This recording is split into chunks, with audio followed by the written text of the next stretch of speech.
मंत्री पत्र आपके बीच में लेकर के आए हैं क्योंकि बाबा साहब ने हमारे लिए बहुत कुछ करा, हमारे जीवन में बहुत कुछ करा है। और ज़्यादातर हमारी जो बहन बेटी बहू बैठी है ना, इनके लिए ज़्यादातर शायद इनको ना पता भी इनके लिए क्या करा है। हमारे बच्चों को भी पता भी नहीं है भाई इन्होंने हमारे लिए क्या करा है। इन्होंने हमारे लिए बहुत कुछ करा है। जो आज हम यहाँ पर बैठे हैं ना और अच्छे कपड़े पहन रहे, अच्छा खा रहे, ये इन्हीं की देन है। देखो गुरु गोविंद सिंह जी ने सरदार कितने मानते हैं, उन्होंने अपने बच्चे गवा दिए अपनी कौम के लिए।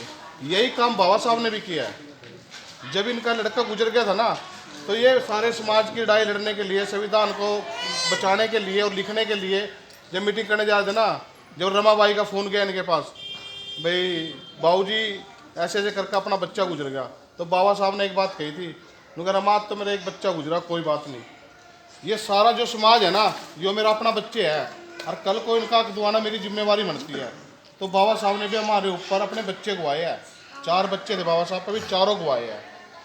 और बाबा साहब ने खासकर महिलाओं के लिए जो ये बिल पास करवाया था ना अपना, पढ़ने लिखने का औरतों के लिए, क्योंकि औरतों को, लड़कियों को पढ़ने लिखने का अधिकार नहीं था। और वो किसी, ये नहीं कि मारी मारी, किसी भी जाति की, चाहे वो ब्राह्मण है, चाहे वो बनिया है, किसी भी जाति को लगा लो, औरतों को गुलाम बना के रखा जाता था। तो बाबा साहब ने सबसे पहला कुर्सी लेकर संसद के अंदर सिर पर खड़े हो गए थे क्या पहले इनको अधिकार मिलना चाहिए पढ़ने लिखने का। और आज मैं ज़्यादा तो कहता नहीं, शायद सबसे ज़्यादा लड़कियां पढ़ रही है। अपने घर में भी जा के देख लो, जिसके घर में लड़की है ना लड़का है, लड़का उठा उठा कर स्कूल भेजना पड़े और लड़की उससे पहले तैयार हो जाए।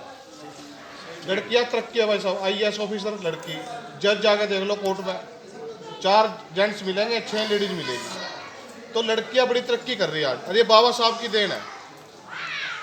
जो आज औरतें तरक्की कर रही है ना, इन्हीं पहले औरतों को गुलामी की तरफ लेके समझते थे, भाई गुलाम है एक औरत। तो ये सारे अधिकार बाबा साहब ने दिवाए हैं। तो मैं सबसे पहले अपनी बहन बेटी, जो हमारी बहू भी होगी, बेटी भी है, यहाँ माँ समान भी है, आप लोगों को तो बाबा साहब के बारे में पता होना चाहिए भाई आपके लिए क्या करा है। तो उस दिन 7 अप्रैल को बाबा साहब की जीवनी के बारे में सब कुछ बताया जाएगा। इसीलिए आज जोड़कर प्रार्थना है, 7 अप्रैल को सारे साथी अपना पार्क है रामलीला ग्राउंड नाना गेट पर, सारे वहाँ पर पहुँचे। बस कहेंगे बस भेजेंगे, 3 व्हीलर कहेंगे 3 व्हीलर भेजेंगे, लेके भी जाएंगे, छोड़ के भी आएंगे। और बाबा साहब ने पहली बात तो आज हमारे को ऐसा बना दिया, मेरे ख्याल ऐसा हमारा कोई साथी नहीं होगा जिसके पास मोटरसाइकिल ना हो। सबके घरों में मेरे ख्याल सब मोटरसाइकिल, आज तुम्हारे गरीब थे, गरीब में भी मोटरसाइकिल है। और साथ ही मैं तो एक बात और कहूँगा, चाहे हम 3 टाइम रोटी खा रहे हो, 2 टाइम खा लो, अपने बच्चों को जरूर पढ़ाओ। हमारे पास सिर्फ एक ही साधन है, शिक्षा, जिससे हम अपने घर की गरीबी को दूर कर सकते हैं। बाबा साहब सारा दिन भूखे रहे थे। जब लंदन के अंदर पढ़ाई भी कर रहे थे ना, तो बासी रोटी अगर चूरी बना के दी थी रमाबाई ने इनको। और जब रोटी का टाइम हो करते ना, सारे तो खाना खावा था, एक लड्डू काट ले करते चूरी का, आलू क्या खाए करते, और सारा दिन पढ़े थे। तो आज ये अमर है, आप इसको याद कर रहे हैं ना, इनका नाम ले रहे हैं। 134वीं जन्म दिवस है इनका। तो बाबा साहब आज भी अमर है। हम है, हमारे बच्चे भी इनको याद करेंगे, तो उनके बच्चे भी याद करेंगे। पता नहीं कितनी पीढ़ी हमारी आवेगी और बाबा साहब को याद करेंगे। क्योंकि बाबा साहब के बारे में हमारे भी अभी पता लगा। जब हमें पता लगा ना बाबा साहब ने हमारे लिए क्या करा है, तो शायद उस दिन तो हम भगवान से ज़्यादा बाबा साहब ने मानने लग गए। ज़्यादा पढ़े लिखे था मैं नहीं, लेकिन मुझे पता भाई इसने बाबा साहब ने हमारे लिए क्या कर रखा है, तो उससे ज़्यादा मानने लग गए। क्योंकि हमारे बच्चों को तो स्कूल में जाने की भी अनुमति नहीं थी, लेडीज़ तो दूर की बात, हमारा तो जेंट्स भी नहीं पढ़ सका था। पहले इंसान यही थे, ज्योतिराव फूले थे। और सबसे पहला भारत की जो पढ़ी लिखी औरतों सावित्रीबाई फूले है, सैनिक समाज से थी।